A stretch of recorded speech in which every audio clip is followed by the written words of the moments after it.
Hi, my name is Elon Kaiser and welcome to Fail Euro.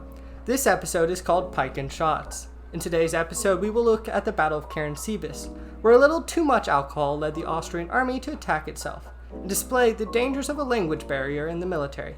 Today's episode is brought to you by Hungarian Wine Co. If you want to party like the Austrians, pour yourself a glass. The Battle of Karansebes is one of the greatest military fails of the 18th century, all started due to just a little bit of fun. The Austrians engaged in this battle during the Austro-Turkish War. The only caveat is it was against themselves. Now before we go too in-depth, let's get some background information. During this time, the Austrian army, then the Habsburg Empire, were deep into the Austro-Turkish War. The Austrian army at this time consisted of citizens from the Czech Republic, Germany, France, Croatia, Serbia, and Poland, creating a broken form of communication among the army. Why were the Austrians fighting the Ottoman Turks? Conflict between the Austrian Empire and the Ottoman Empire for the past 600 years before the Balkan territory. Yeah, that's correct. Along with this, the Austro-Turkish War stemmed from the Russo-Turkish War.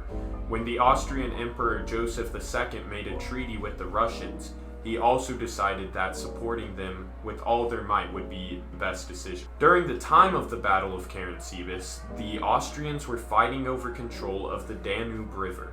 About 100,000 Austrian soldiers set up camp near Karansebes, a village in present-day Romania. Some scouts were sent in advance to see if they could find Turks. Instead of finding evidence of the opposing army, they found some travelers who had a lot of alcohol to sell, and they bought it. The scouts began to drink, and as their party got louder and more intoxicated, some of the infantry showed up to join.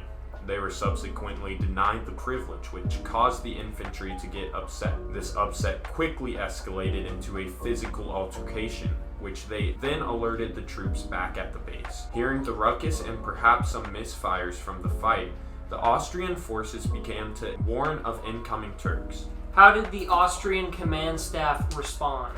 They ordered cannon fire on the drunken soldiers. The forces across the river heard these cries and came back over to aid them.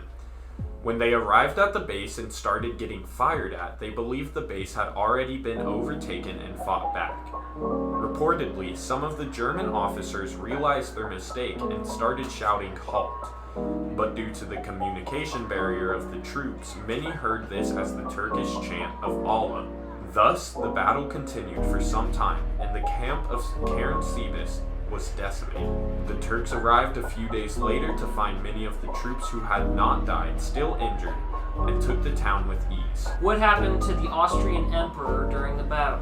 He was pushed off his horse into a small creek. Now, the actual story of the battle was not recorded until 40 years after the fact, most likely due to the embarrassment from the army. This has caused some of the exact details of the event to be lost, including the total of amount of soldiers incapacitated by this event. Although they still ended up winning the war, the Austrian army had a number of unnecessary casualties due to their language barrier. This problem continued for a long time, even up until World War I, where the language barrier continued to create difficulties in communicating amongst their army. Thank you for that, guys. Hopefully this episode brought some light on the chaos of the Battle of Karansebes, as we dove into the context of the Austro-Turkish War and the threat posed to the Austrian Empire by its inefficient administration and multi-ethnic empire. These difficulties caused the Battle of Karansebes, and while Austria may have won the war, they were only a sign of what was to come.